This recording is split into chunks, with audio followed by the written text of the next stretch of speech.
ఇప్పుడు కొత్తగా అది ఒకటి మొదలుపెట్టారు. ఎన్నికలకు ముందు నేను సంపద సృష్టించి మీకు అందరికి ఇస్తాను అన్నాడు. ఇప్పుడు పిల్లలు సంపద అంటున్నాడు. పిల్లలే సంపద.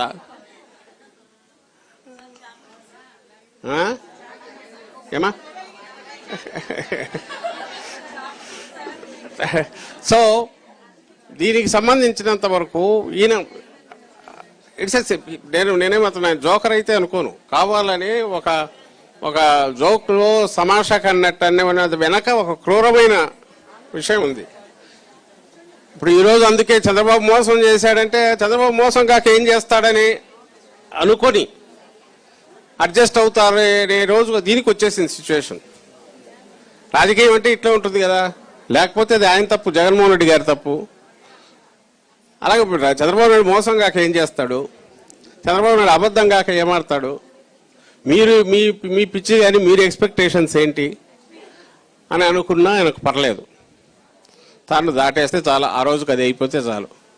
ఇప్పుడు 2 ఏళ్ళు అయిన సందర్భంగా ఆయన చెప్పిన కొత్తది ఏదంటే 47, 67 అయిపోయింది. ఇప్పుడు అర్జెంటుగా అందరూ పిల్లలు కానండి, పిల్లలే మన సంపద, ఇదిగో నేను సంపద ఇచ్చేసాను కదా మీకు అనేది అంటున్నాడు.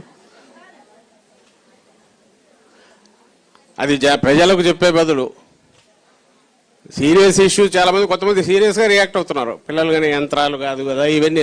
అసలు అంత కూడా కావాల్సిన ఆ మనిషికి కావాల్సిన, అసలు ఆయనకు అంత ఉంటే ఆయన ఇంట్లో చేయొచ్చు ఆ పని. ఇన్స్టెడ్ ఆఫ్ దీనికి ఇదే బదులు సరే ఆయన అంటే వయసు అయిపోయింది, పెద్దాళ్ళు అయిపోయారు. లోకేష్ ఉన్నాడు, వాళ్ళ తాత ఆయన ఎన్టీ రామారావు గారు అప్పట్లో నడిచారు, పెద్ద కుటుంబం.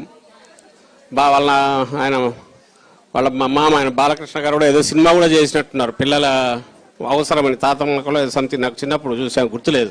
అంటే పిల్లలు పెద్ద కుటుంబం ఉండాలనేది. ఎవరమ్మా? వాళ్ళంటే వాళ్ళు దూర బంధువులు అవుతారు అనుకో, వీళ్ళ కుటుంబం వరకు చేయొచ్చు, వద్దని ఎవరన్నారు. బట్ ఒక చీఫ్ మినిస్టర్ వచ్చి ఇంత క్యాజువల్గా అనడం ఏంది, దాని మీద ఓ డిబేట్లు డిస్కషన్లు నడవడం ఏంది, పాపులేషన్ గురించి. ఈరోజు ఏంది సౌత్ నార్త్ ఏదో వచ్చింది, దీనికి లంక ఏంది.